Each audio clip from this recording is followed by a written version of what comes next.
श्री कृष्ण कन्हैया लाल की जय। श्री निजानंद स्वामी की जय। श्री प्राणनाथ प्यारे की जय। मोमिन होए सो समझियो, ए वितक कहे महामत। अब बात ना रही बोलन की, कया चलते जान निश्वत। कया चलते जान निश्वत। श्री कृष्ण कन्हैया लाल की जय। छठा सागर खुदाई इल्म। खुदाई इल्म का अर्थ ब्रह्म ज्ञान है। तो ब्रह्म ज्ञान को फारसी या अरबी में तो वो खुदाई इल्म इस तरह से कह देते हैं। सागर छठा है अति बड़ा, जो खुदाई इल्म छठा सागर है ये ब्रह्म ज्ञान का है। तो ब्रह्म ज्ञान से सारा पता चलता है। तो ब्रह्म ज्ञान बहुत ही विशिष्ट बात है, ऐसा कहना चाह रहे हैं। जरा शक इनमें नहीं, ब्रह्म ज्ञान प्राप्त होता है तो फिर संदेह नहीं रहता है। जिनमें हक हुकुम, क्योंकि ब्रह्म ज्ञान है वो पूर्ण ब्रह्म परमात्मा के आदेश से ही होता है, इसलिए जिसमें परमात्मा का आदेश समाया हुआ हो वो ब्रह्म ज्ञान, तो वो एक विशेष होता है, उसमें किसी प्रकार का संदेह नहीं रहता। जेता तले हुकुम के एजो कादर की कुदरत। तो ये कादर बोलते हैं समर्थ। तो समर्थ परमात्मा ही समर्थ होते हैं, उनकी एक कुदरत है, उनकी बनाई हुई प्रकृति है। तो ये सब उनके आदेश के अनुसार चलती है। दुनिया में जो कुछ भी प्राकृतिक परिवर्तन है वो परमात्मा के आदेश से ही है। ये सब बेशक तौलिया, तो इनको निश्चित रूप से इनकी तुलना की गई। शक न पाइए कि तो इसमें किसी प्रकार का संदेह नहीं है। जैसे सूर्य, चंद्र, तारा, नक्षत्र वगैरह सब अपने अपने हिसाब से फिरते हैं, ये परमात्मा के आदेश से परमात्मा ने एक व्यवस्था बनाई है, उस व्यवस्था के अनुरूप सब लोग चलते हैं, तभी किसी प्रकार की दुर्घटना नहीं होती है। जो भी दुर्घटनाएं होती है वो मनुष्य के कारणों से है। तो मनुष्य कहीं ना कहीं गड़बड़ कर देते हैं, उसके कारण से ये दुर्घटनाएं होती है। तो उनको फिर हम लोग प्राकृतिक आपदा ऐसा करके ले लेते हैं। तो वास्तव में ये प्राकृतिक आपदा नहीं है, तो ये मनुष्य निर्मित आपदा है। आसमान जिमी के बीच में बेशक होता न कोई। दुनिया में कोई संदेह रहित कभी नहीं हुआ जब तक उसको ब्रह्म ज्ञान नहीं मिला। कहने का तात्पर्य है, जब लग सक दुनिया में नहीं तो कायम क्यों कर होए। जब तक दुनिया में संदेह ही बना रहेगा तो वो अखंड कैसे होगा, तो वो अखंड को कैसे समझ पाएगा। मतलब दुनिया के लोग अखंड को कैसे समझ पाएंगे। अव्वल से आखिर लग, सृष्टि के आदिकाल से लेकर के सृष्टि समाप्त होगी तब तक इत जरा न काहू शक। इसमें किसी प्रकार का संदेह नहीं है कि ये सारी सृष्टि है वो परमात्मा के द्वारा नियंत्रित होती है। रुआ अल्लाह के इल्म से हुए कायम 14 तबक। तो सतगुरु श्री देवचंद्र जी महाराज को ब्रह्म ज्ञान प्राप्त हुआ है, तो उसके माध्यम से ही ये पूरे 14 लोक हैं, ये इस प्रकार से हैं। तो इन सब को कि यहाँ ब्रह्म आत्माओं का आगमन हुआ, तो इनको लेकर के ये सृष्टि तो इस प्रकार से अखंड होगी। इश्क काहू ना होता, आज तक किसी में प्रेम नहीं था, तो नाम आशिक कया हक। इसीलिए परमात्मा को आशिक कहा, क्योंकि प्रेम के चाहक वो परमात्मा ही है। सो बल इन कुंजीय के पाया इश्क 14 तबक। तो उन्हें पूर्ण ब्रह्म परमात्मा से तारतम ज्ञान प्राप्त हुआ, तो 14 लोक के लोगों को वो पूर्ण ब्रह्म परमात्मा का प्रेम प्राप्त हुआ। प्रेम का मतलब वो प्रेम को प्रेम ऐसा होता है, वो ज्ञान दुनिया में मिला। तो ये ब्रह्म ज्ञान से ही दुनिया को समझ में आई कि प्रेम है तो वो परमात्मा में है। ये दुनिया पैदा की न करी, होती न काऊ खबर। दुनिया किसने पैदा की है किसी को ये पता नहीं थी। सो सकम मेटी सबन की, इल्म खुदाई आखर। तो ये अंतिम समय में खुदाई इल्म आया, उससे खुदाई इल्म का तात्पर्य ब्रह्म ज्ञान, तारतम ज्ञान अवतरित हुआ, उससे सबके संदेह मिट गए। वेद और कतेब में कहूँ सुध न होती मुतलक, किसी को भी उनके रहस्यों के विषय में मालूम नहीं था। वेद का तात्पर्य क्या है, कतेब का तात्पर्य क्या है। खोल हकीकत मार्फत कि न काड़ी न शुभे शक। पूर्ण ब्रह्म परमात्मा की यथार्थता और उनके अनुभव की बात, उनके दर्शन करके, उनकी पहचान की बात, उनको पहचान करके, उनको जानकर और उनको पहचान करके किसी ने भी अभी तक शंका को शंकाएं दूर नहीं की। तो ये ब्रह्म ज्ञान अवतरित होने पर ही ये सब शंका को शंकाएं दूर हुई है। बड़े 7 निशान आखिर के, कते परंपरा के अनुसार क़यामत के समय में 7 निशान प्रकट होंगे और जाशों पाइए क़यामत, उसी से पता चलेगा कि ये क़यामत का समय आया है। तो उस बात को भी स्पष्ट कर दिया, ऐसा करके समझा रहे हैं। खिताब हादी जाहिर कर दई सबों को नसीहत। तो हादी ने ये सारी बातें जाहिर करके सदगुरु ने तो सबको ये नसीहत उपदेश दे दिया कि देखो ब्रह्म ज्ञान अवतरित हो गया है और ये सारे निशान हैं, ये प्रकट हो गए हैं। तो उन निशानों में क्या क्या है, तो उसके लिए कहते हैं आजूज माजूज लेसी सबों उगे सूरज मार्फत। तो उसमें याजूज माजूज प्रकट होंगे और दीवाल को चाटेंगे, अष्टधातु के दीवाल को। तो ये आजूज माजूज के लिए समझा दिया, देखो ये कोई आजूज माजूज कोई अलग फौज नहीं होगी, ये दिन और रात है। तो यही दिन और रात का ये काल चक्र है, तो यही मनुष्य की आयु को क्षीण करता है, इस प्रकार के समझा दिया। तो उगे सूरज मगरब, तो ये वो पश्चिम में सूर्य उगना, मशरिक और मगरिब, तो ऐसा वो उसमें अरबी में पूर्व और पश्चिम के लिए ऐसा कहते हैं। तो मगरिब है तो ये पश्चिम है, तो पश्चिम में सूर्य उदय हुआ। कहने का तात्पर्य है ब्रह्म ज्ञान प्रकट हुआ तो भारतवर्ष के पश्चिम क्षेत्र में। तो इसके लिए कहा है, ये कह दिया ईशा मारे दज्जाल को एक दिन करसी सब। तो ईशा प्रकट होंगे और दज्जाल को मारेंगे।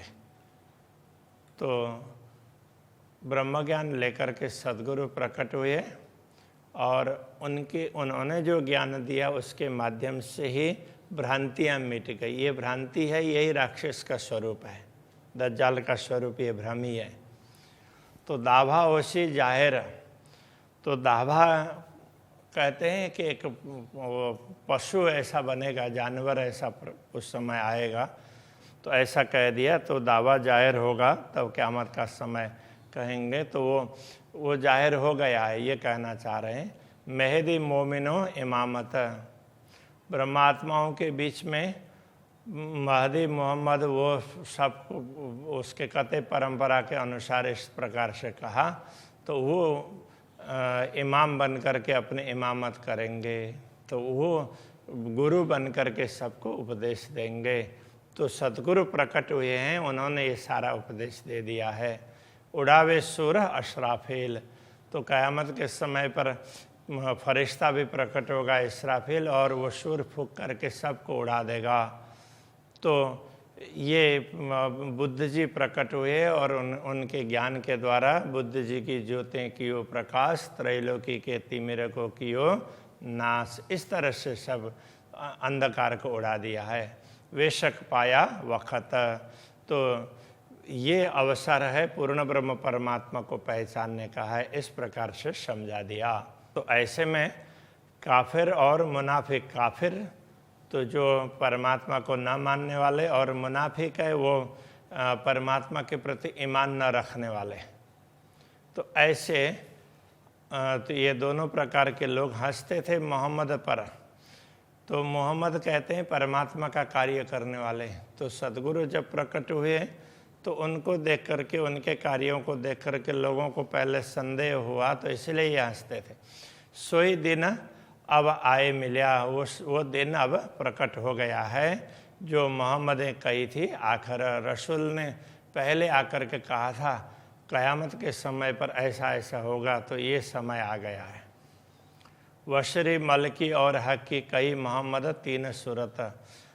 रसूल ने मोहम्मद के तीन स्वरूप की बात कही थी, बशरी, मलकी और हक की। तो उनकी स्पष्टता कर दी गई है सदगुरु श्री देवचंद्र जी महाराज ने, और उनकी आज्ञा से महामती श्री प्राणनाथ जी ने तो सारी बातें स्पष्ट कर दी। तो सारी परंपराओं का रहस्य स्पष्ट कर दिया।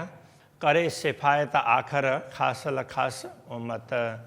तो सिफायत का तात्पर्य सिफारिश। तो आखिर के समय पर सिफारिश को इस संस्कृत में अनुशंसा कहते हैं। क़यामत के समय पर कते परंपरा में ऐसा कहा जाता है कि वो मोहम्मद होंगे और वो सबके लिए सबकी सिफारिश कर देंगे खुदा के लिए। तो सबकी सिफारिश कर देंगे और खुदा उनको मुक्ति देंगे। तो ये ब्रह्मज्ञान लेकर के सदगुरु प्रकट हुए हैं, और इस ब्रह्मज्ञान से ही पता चल जाएगा कि कौन ब्रह्मात्मा है, कौन ईश्वरी सृष्टि है और कौन जीव सृष्टि है। तो जीव सृष्टि को भी मुक्ति का मार्ग मिलेगा, इसलिए कहा मुक्ति देशी ब्रह्मांड को आए ब्रह्मात्मा सत। तो सबको ये मार्गदर्शन प्राप्त होगा। खासल खास उम्मत। तो जो खासल खास है, श्रेष्ठ समूह है ब्रह्मात्माओं का, तो उन ब्रह्मात्माओं की पहचान करके एक एक करके बताएंगे। तो उस परंपरा में सिफारिश करेंगे ऐसा कहा है, कहीं सिफारिश की आवश्यकता ही नहीं है। तो वो बता देंगे कि ये ब्रह्मात्माएं हैं, ये ईश्वरी सृष्टि है, ये जीव सृष्टि, उनके ये लक्षण है, बता दिया तो अपने आप सब पहचान लेंगे। कर्मकांड और शरीयत किन किन लई तरीकत। अधिकांश लोग कर्मकांड अथवा तो उसको ही कते परंपरा के अनुसार शरीयत कहते हैं, तो उसको महत्व दे रहे थे। किन किन लई तरीकत, कुछ लोग हैं वो उपासना के तरफ लगे हुए थे। तो दुनिया 14 तबक में किन खोली ना हकीकत। 14 लोग की इस दुनिया में किसी ने भी परमात्मा को यथार्थ रूप में स्पष्ट करके नहीं बताया कि ये परमात्मा है, इस प्रकार से है, उनका ऐसा धाम है, ये बातें नहीं कही। तो अधिकांश लोग संदेह में पड़ गए। तो ऐसा कालखंड आया, तो पहले संदेह नहीं था, बाद में फिर तो संदेह बढ़ने लगा। तो ऐसा समय आया, फिर संदेह को दूर करने के लिए ब्रह्म ज्ञान की आवश्यकता पड़ी। तो ये ब्रह्म ज्ञान अवतरित हुआ। तो इसका क्या महत्व है ये बता रहे हैं, इसलिए ये ज्ञान का सागर ऐसा करके समझा दिया। तो दुनिया 14 तबक में कि न खोली ना हकीकत, इसलिए किसी ने भी यथार्थ बातें नहीं समझाई थी। नाशुत मलकुत लाए की ना सुदति जबरूत। तो किसी को, ज़्यादातर लोगों में क्या है, नाशुत मलकुत और ला का तात्पर्य नाश होने वाला, जितना नाशवंत जगत है नाशवान, उतने तक का ही ख्याल था। उससे आगे तो जो नाशुद थी जबरूत, जबरूत क्या है उस विषय में ख्याल नहीं था। नाम पढ़े जानत हैं कहे बकाल लाहौत। पढ़े लिखे लोग नाम तो जानते हैं, और जबरूत और लाहौत है वैसे ये अखंड है, इतना तो लोग बता देते हैं। ये भी कथे परंपरा के पढ़े लिखे, तो किंतु यथार्थ में ये क्या है इस विषय में मालूम नहीं था। ये सुधर न पाए काहो ने, क्यों है कहाँ ठौर कि न विद, ये क्यों इनको इस प्रकार से कहा है, कौन सा ठिकाना है, किस प्रकार से है, कैसे अखंड है, इस विषय में किसी ने स्पष्ट नहीं किया था। खोज खोज 14 तबक का, दिल हुआ न किन रोशन। 14 लोग को लोगों ने ढूंढ भी लिया, किंतु किसी का भी हृदय प्रकाशित नहीं हुआ, किसी को स्पष्टता नहीं मिली कि अखंड क्या है। सो इल्म खुदाई लुदन्नी पहुँचा 14 तबक। जिसको खुदाई इल्म ऐसे कहते हैं, वो लुदन्नी स्थिर, तो वो ब्रह्म ज्ञान इस दुनिया में प्रकट हुआ तारतम्य ज्ञान के रूप में, और 14 लोक में ये पहुंचा। सो इतथे मेहर पसरी। अब यहाँ से कृपा चारों तरफ फैलेगी, सबे हुए बेशक सब लोगों के संदेह दूर हो जाएंगे। वो कोई भी परंपरा के होंगे, सबके संदेह दूर हो जाएंगे। अबल कया फुरमान में इत काजी होशी हक। कते परंपरा में पहले से कहा गया था कि परमात्मा आएंगे और सबका न्याय करेंगे, कर से कायम सबन को और सबको अखंड का रास्ता बता देंगे। ऐसी मेहर होशी मुतलक, ऐसी कृपा उनकी होगी। तो वो समय अंतिम समय में, क़यामत के समय में इस प्रकार से उन लोगों ने समझा था।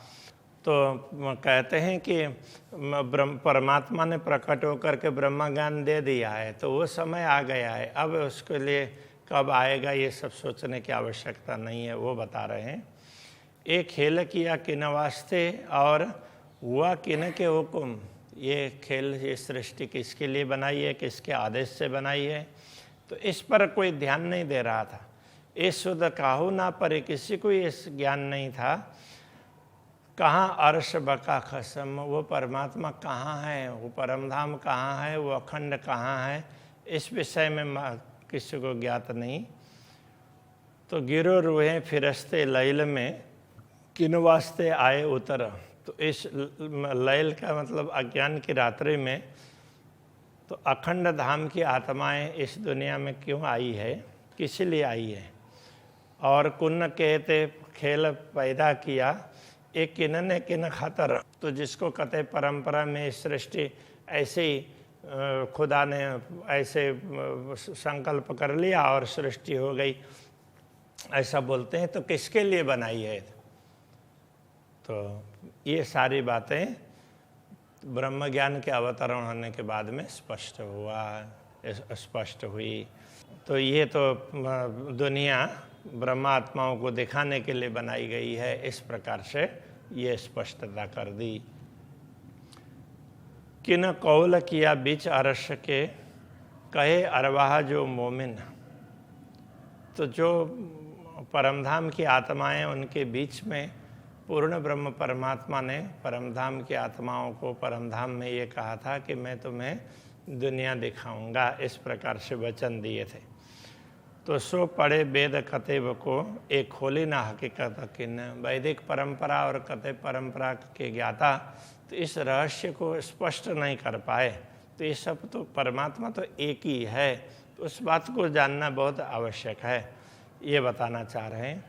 ये इल्म सब विद समझे साचा इल्म जो हक।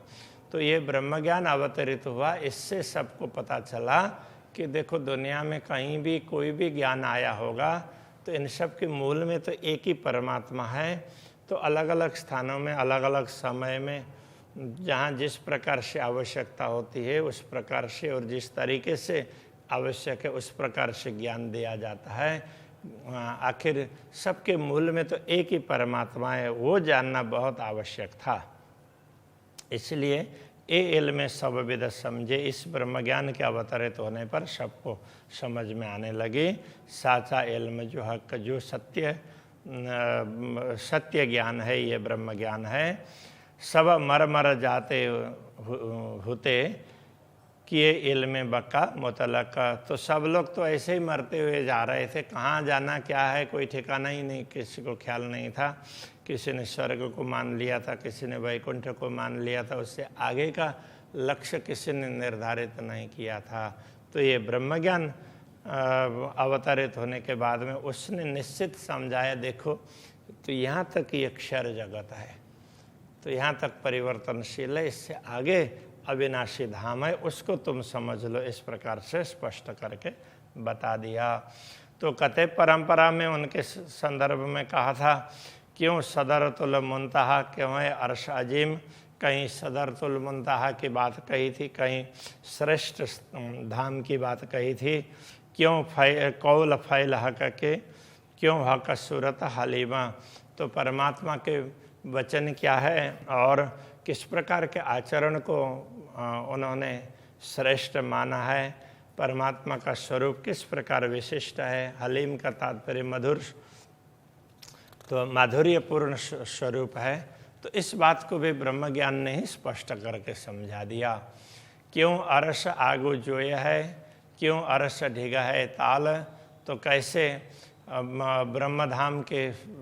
ब्रह्मधाम में ब्रह्म भवन, तो रंग भवन के सामने यमुना जी है और दूसरे तरफ में ताल है। इस प्रकार की बातें तो बताई गई है, उन सब चीज़ों को स्पष्ट करके समझा दिया।